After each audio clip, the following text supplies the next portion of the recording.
Գորաշկն ամեն օր ուղերձների շարք։ 6-րդ քայլը սկիզբը չհետաձգելն է։ Մենք ավարտում ենք «Ինչպես է ծնվում Աստծուն ծառայելու տեսիլքը» անվանումը կրող ուղերձների շարքը։ Հուսով եմ, այն օրհնություն էր քեզ համար և կօգնի քեզ քո ծառայության տեսիլքի ձևավորման և դրա իրականացման գործում։ Այսօր անդրադառնալու ենք տեսիլքի ձևավորման վերջին, 6-րդ քայլին։ Այն շատ պարզ է ու գործնական։ Պարզապես մի հետաձգիր սկիզբը։ Սիրելի՛ բարեկամ, ցանկացած գործ և ցանկացած երկար ճանապարհ սկսվում է առաջին քայլից։ Շատ դժվար է ճանապարհ ընկնել՝ չիմանալով, թե ուր պետք է գնաս և որ կողմ պետք է քայլես։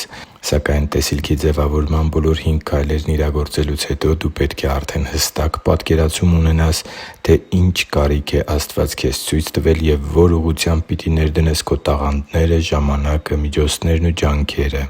Կրկին Նեհեմիայի աստվածաշնչյան օրինակի միջոցով սովորենք սկիզբը չհետաձգելու սկզբունքը։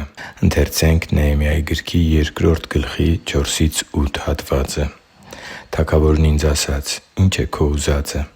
Եվ ես աղոթեցի երկնքի Աստծուն, և ես ասացի թագավորին. «Եթե թագավորին հաճելի է և եթե ծառադ հաճելի է քո առջև, ինձ ուղարկիր Հրեաստան, իմ հայրերի գերեզմանատան քաղաքը, որպեսզի շինեմ այն»։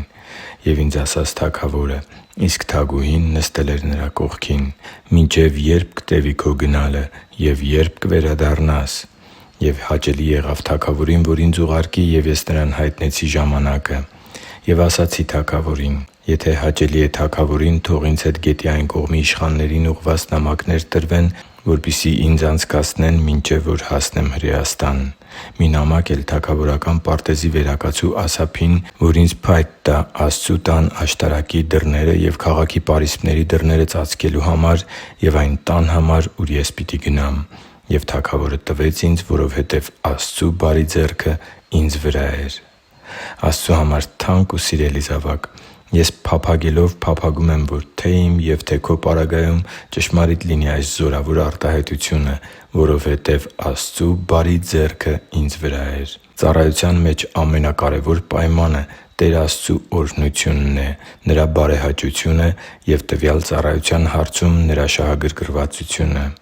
Ավելի պարզ ասած, այն ամենը, ինչ մենք անում ենք հանուն Աստծու գործի, պետք է լինի ոչ թե մեզ հաճելի ու մեր պատկերացումներին համապատասխան, այլ Տեր Աստծուն։ ԵՒս մեկ դաս կա այս հատվածի մեջ, որը շատ ծառայողներ անտեսում են։ Նեհեմիան պետք է ուղարկվեր։ Մենք Նոր Կտակարանում հրաշալի սկզբունք ենք սովորում, որը արձագանքում է Նեհեմիայի պատմության ու Աստծուն մատուցած ծառայության այս հատվածի մեջ։ «Եվ ինչպե՞ս կքարոզեն, եթե չուղարկվեն»։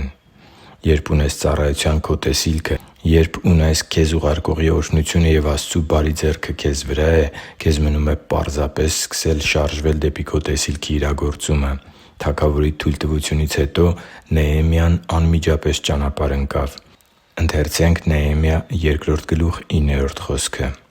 «Եվ ես եկա գետի այս կողմի իշխանների մոտ և թագավորի նամակները նրանց տվեցի. թագավորն էլ ինձ հետ զորապետներ և ձիավորներ ուղարկեց»։ Կարևոր գործերն ու որոշումները չեղարկելու ամենախորամանկ կերպը դրանք հետաձգելն է։ Աղոթում եմ, որ դու չընկնես այդ անմեղ թվացող ծուղակի մեջ, որը շատ-շատերի տեսիլքի կործանման պատճառ է դարձել։ Առանց քո ծառայության պտուղների և արդյունքների հանդեպ ակնկալիքի մասին հստակ պատկերացման դու ոչ մի տեղ չես հասնի։ Սակայն եթե անգամ ունես հստակ պատկերացում, կրկին ոչ մի տեղ չես հասնի, եթե հետաձգես Աստծուն նվիրյալ կերպով ու Նրա կամքի մեջ ծառայելու քո գործնական քայլերի սկիզբը։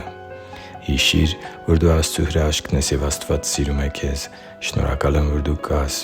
Սիրով և աղոթքով, Արման Մանուկյան։